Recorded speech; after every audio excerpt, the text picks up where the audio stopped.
आपको बताना चाहूंगा कि ये बहुत छोटी सी एक मशीन है जिसके अंदर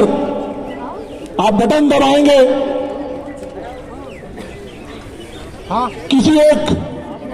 किसी एक आदमी के लिए या एक पार्टी के लिए, और वो एडिशन हो जाएगा किसी दूसरी पार्टी के लिए, डिस्प्ले हो जाएगा जिसको आपने बताया उसके लिए वीवीपैट के जरिए, और एडिंग जो है वो किसी एक टारगेटेड पर्सन के लिए, बीजेपी के लिए किया जाएगा। ये बड़ा सिंपल सा सॉफ्टवेयर है, छोटी सी मशीन है, उसके अंदर एक फिल गन के साथ सॉफ्टवेयर को लोड किया जाता है, और इसके अंदर इतना पावरफुल मीडियम है ये कि इसके अंदर आपको मालूम नहीं चलेगा कि आपके साथ क्या छल हो गया। इसलिए बड़ा जरूरी है, मैं किसी ने कहा था सोर्स कोड,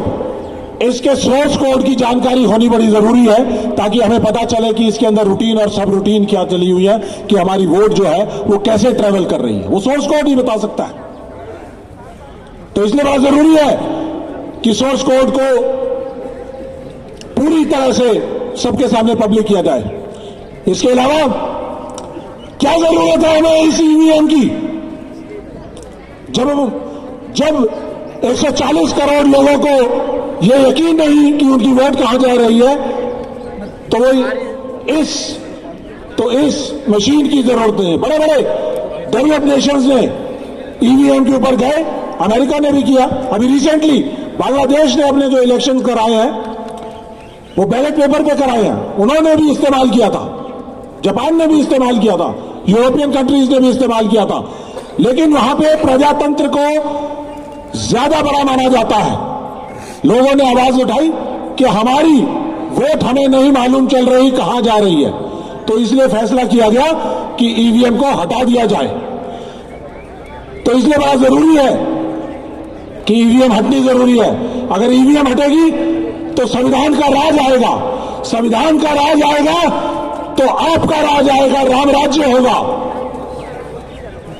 आपका राज आएगा, आपके लोगों का राज आएगा, तो आपके फैसले आपके हक में किए जाएंगे। जैसे कि हमारे बच्चे यहां पर आए हुए हैं, आप लोगों को इस माध्यम से मैं जरूर बताना चाहूंगा कि हम ईवीएम हटाओ मोर्चा के साथ हैं, उनके साथ कंधे से कंधा मिलाकर लड़ाई लड़ेंगे, और हम आपसे भी समर्थन की मांग करते हैं कि हमने भी पूरे देश भर में राहुल गांधी जी के नेतृत्व में जय जवान कैंपेन को चलाया हुआ है, जिसके तहत हमारी देश की सरकार के साथ दो मांग है। पहली मांग यह है कि 1.5 लाख बच्चे जिनको 2019, 20, 21, 22 के दौरान भर्तियों में सिलेक्ट किया गया था वो आपके बीच में है, और इन 1.5 लाख बच्चों को एक तुगलकी फरमान के द्वारा 15 जून 2022 को कहा गया कि आप देश के भावी सैनिक थे, लेकिन आप देश के सैनिक नहीं बन सकते, और अचानक अग्निपथ स्कीम को लॉन्च कर दिया गया और इनके भविष्य को अंधकार में धकेल दिया गया। ये एक निराशा, अपमान और बेरोजगारी की एक दर्दनाक कहानी लेकर पिछले 3 साल से सड़कों पर, जंतर मंतर पर और सारे देश में प्रोटेस्ट कर रहे हैं। राहुल गांधी जी ने इनकी आवाज को सुना और जय जवान कैंपेन को लॉन्च किया। इस जय जवान कैंपेन का उद्देश्य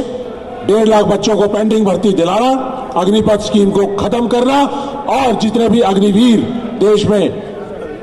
रिक्रूट किए गए हैं उनको रेगुलर करना। हमारे बीच में दिल्ली हेलो